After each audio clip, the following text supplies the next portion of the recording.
When night falls and sound withdraws, the archive remains. The night is long, the air is still. Only what must continue, continues. The building makes a sound, not loud, a small sound, brief, from somewhere in the upper structure, where two pieces of timber meet. The sound is not repeated immediately. The building returns to quiet.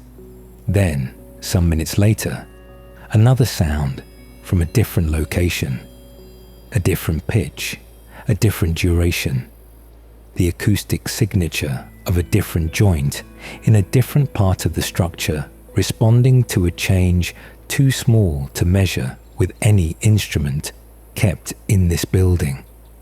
The sounds are the building at the temperature of this hour.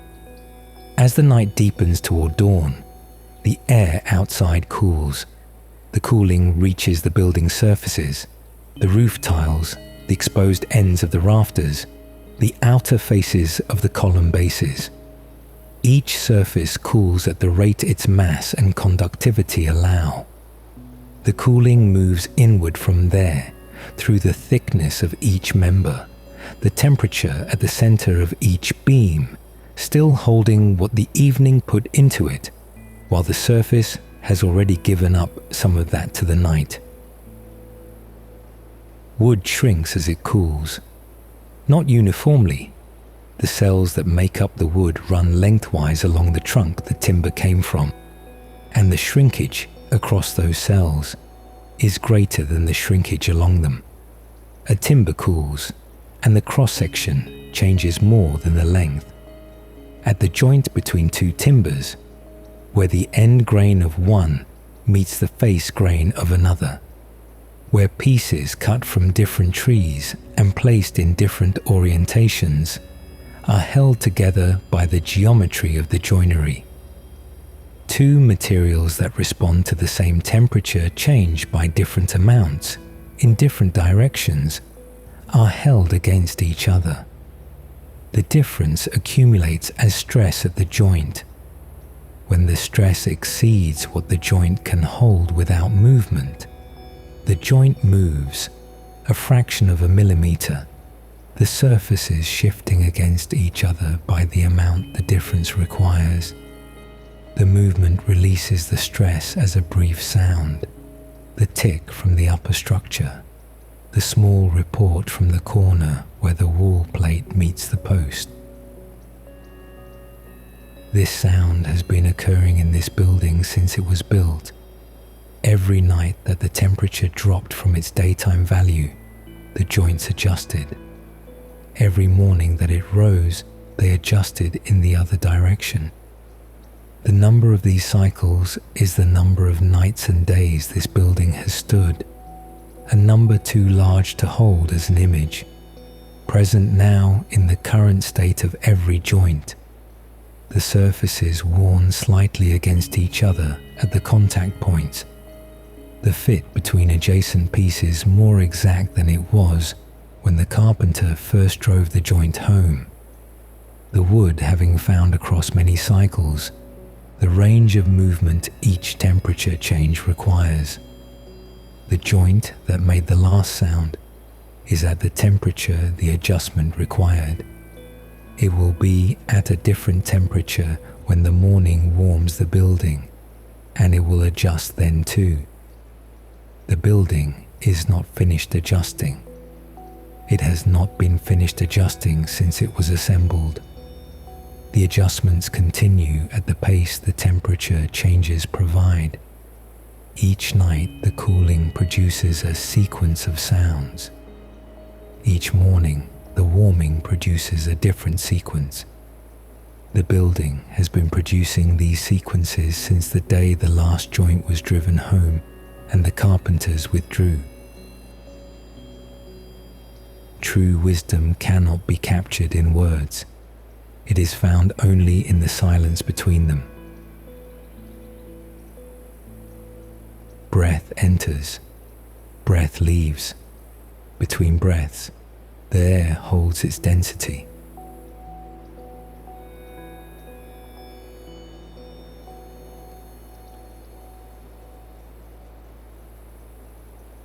Below the building, the foundation stones sit in the ground.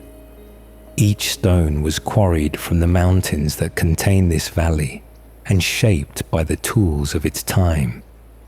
Flat on top to receive the column base, worked on the faces that would be visible, rough on the bottom where the finish the visible surfaces required was not needed. The stone has been in this position since the building was placed on it.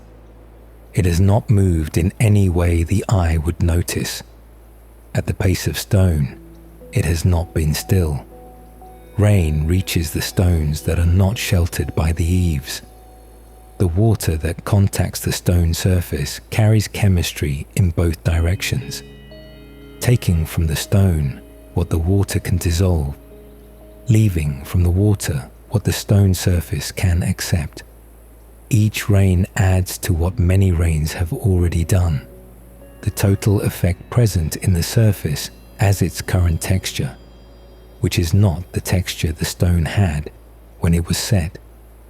The stone is giving itself to the water that touches it at the rate stone gives itself, slowly enough that the change across a single generation is not visible, present across many generations as the difference between the surface now and the surface before the rain began to work on it.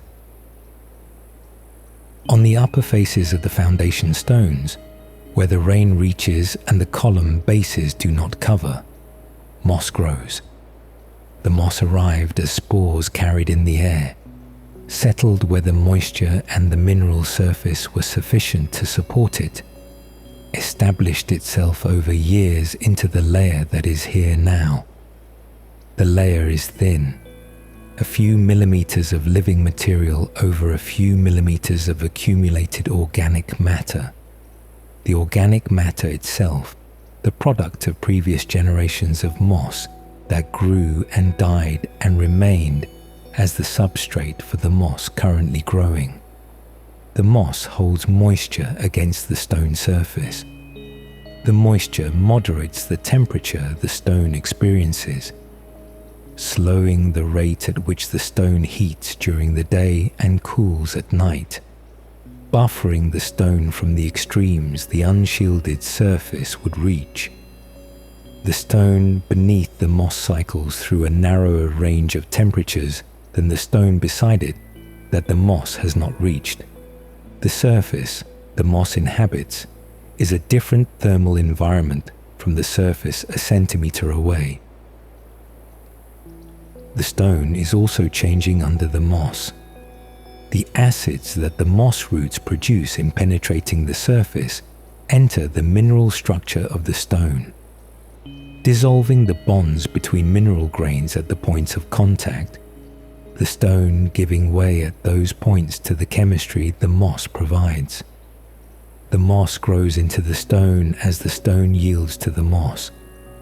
Both surfaces, the living surface of the moss and the mineral surface of the stone, are at a boundary where two kinds of matter are in contact, and neither is unchanged by the contact. The column base rests on the stone without adhesive. The weight of everything above, the column, the beams, the roof structure, the tiles, presses the base against the stone.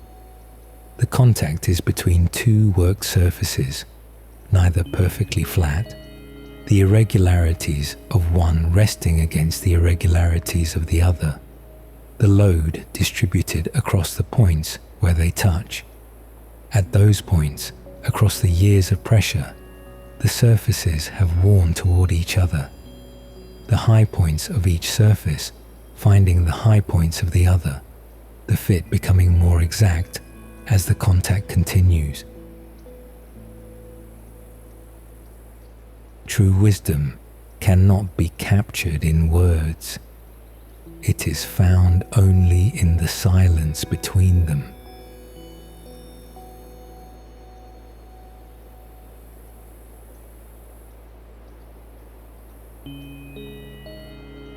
The horizontal timbers along the interior walls have been receiving the moisture of this room since the building was made. Summer brought humid air. The fibers absorbed the moisture and expanded. Winter brought dry air. The fibers released the moisture and contracted. The timber moved through this cycle every year, expanding and contracting by amounts too small to see across a single season.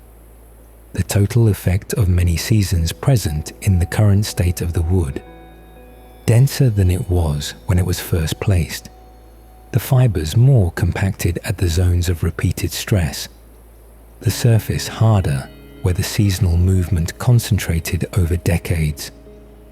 The joinery at the ends of these timbers holds the movement. At each joint, the timber is constrained. The wood that would expand freely in open air is held by the structure it is fitted into. The expansion producing pressure at the joint rather than movement of the surface. The pressure compresses the wood at the contact. The compression, sustained across many cycles of expansion and contraction, leaves the wood at the joint faces denser than the wood at the center of the span. The joint has been doing this since the building was assembled. The density at the joint face is the record of all those cycles held in the fiber arrangement of the wood. These timbers were cut from trees that had already been standing for centuries. The growth rings in the cross-section, visible where the end grain is exposed, where the light falls at the right angle. Record the years of the tree before the timber was made from it. The narrow rings are the years of slow growth. Drought years, cold years, years when the tree was competing with neighbors for light or water, and the growing season produced less. The wider rings are the years of abundance. The alternation of narrow and wide is the history of the conditions where the tree stood, compressed into the cross-section, present in the timber now alongside the denser zones the joinery produced. Two different records in the same wood. The rings record the tree's years. The density at the joint faces records the building's years. Both are in the timber, laid down by different processes at different scales of time, held in the same material. The wood does not distinguish between them.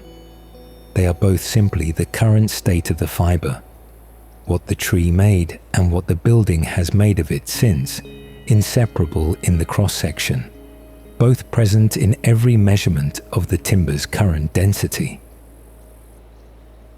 Breath enters, breath leaves. Between breaths, the air holds its density. True wisdom cannot be captured in words. It is found only in the silence between them. Outside, the sky has begun to change, the eastern horizon lightening from the darkest part of the night toward the grey that precedes the color of dawn. The light that is accumulating in the sky reaches the outer surfaces of the building first. The ridge tiles at the top of the roof, the upper faces of the horizontal beams at the eave line, the surface of the stone lantern in the garden. These surfaces are receiving the first light, while the interior of the building is still at the illumination the night provided. The light reaches the outer surfaces of the building before it reaches the wood inside. The outer surfaces warm first. The tiles and the exposed stone begin to receive energy from the early light, while the interior timbers are still at the temperature the night has brought them to. The thermal gradient that the night produced, the outer surfaces cooler than the interior, the cooling moving inward from the surface, begins to reverse at the outer boundary before the reversal has reached the interior. The building holds both directions of change simultaneously, the outer surfaces beginning to warm while the interior continues to cool. Breath enters, breath leaves. Between breaths, the air holds its density.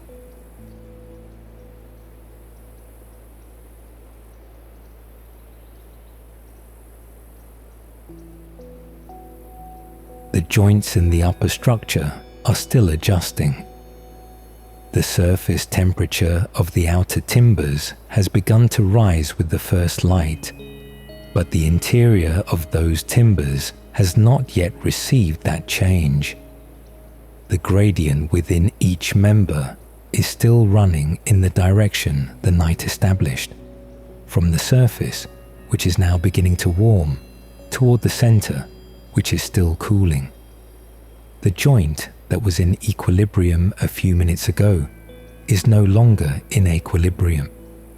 The surface of each timber is warmer than the interior, and the surface and interior are trying to reach different dimensions, and the joint between adjacent timbers holds materials that are responding differently at this moment than they were a few minutes ago. The sounds continue, not the same sounds. The direction of the stress at each joint is reversing as the outer surfaces begin to warm. A joint that was under tension from cooling contraction is beginning to receive compression from the surface warming. The sounds this produces are not the same sounds as the cooling produced, because the materials are approaching from a different direction, and the irregularities they are moving across are encountered differently in each direction. The building sounds different in the warming than in the cooling. Both are the building responding to the temperature it is at. On the foundation stones, the moss is in the light. The first light that clears the garden wall reaches the moss on the east-facing stone faces before it reaches the moss on the west-facing faces. The moss on the east faces is already receiving energy. The cells in the outermost layer responding to the light at the rate that living cells respond. The processes that were suspended in the dark resuming as the light arrives. The moss on the west-facing stones is still in the shadow of the building, still at the temperature and illumination of the night. The change that the east-facing moss is already in has not yet reached it. The building's shadow falls across part of the garden. The line between the lit stone and the shadowed stone moves as the sun rises. Slowly, at the pace the sun's motion produces, the shadow withdrawing across the garden at a rate that the time between the first light and full sunrise spans. The moss on the stones the shadow leaves passes from darkness to light. At the moment the shadow's edge crosses it. Each patch of moss making this transition at a different time, depending on its position relative to the building's edge.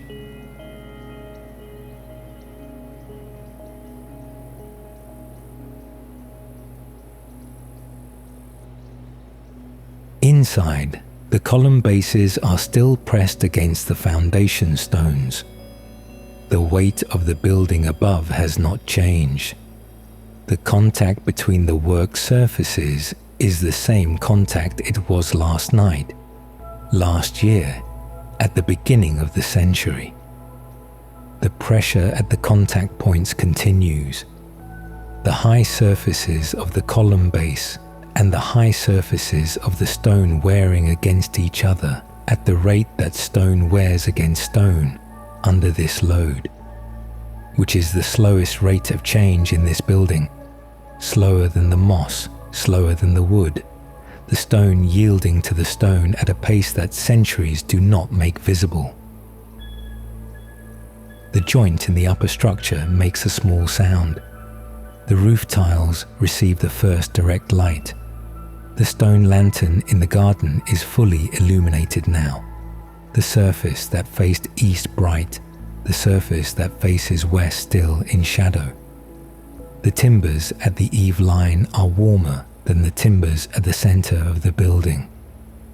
The moss on the east-facing stone is in the light. The contact between the column base and the foundation stone continues at the pressure the building's weight provides.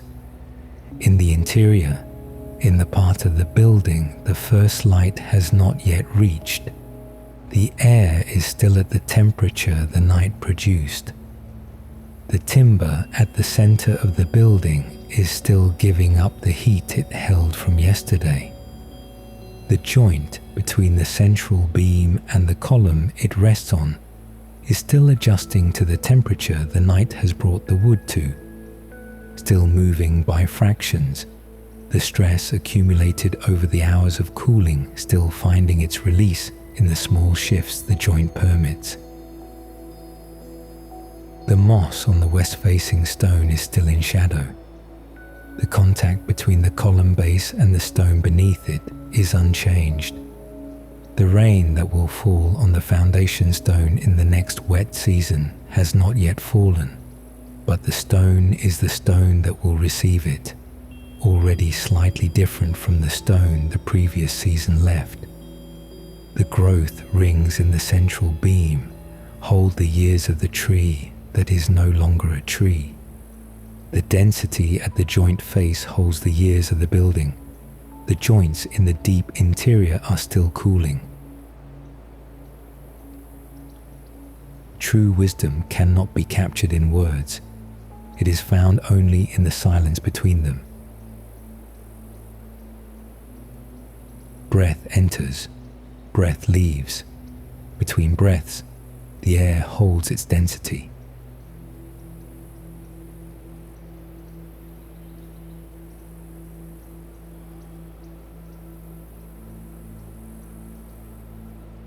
When night falls, the archive remains.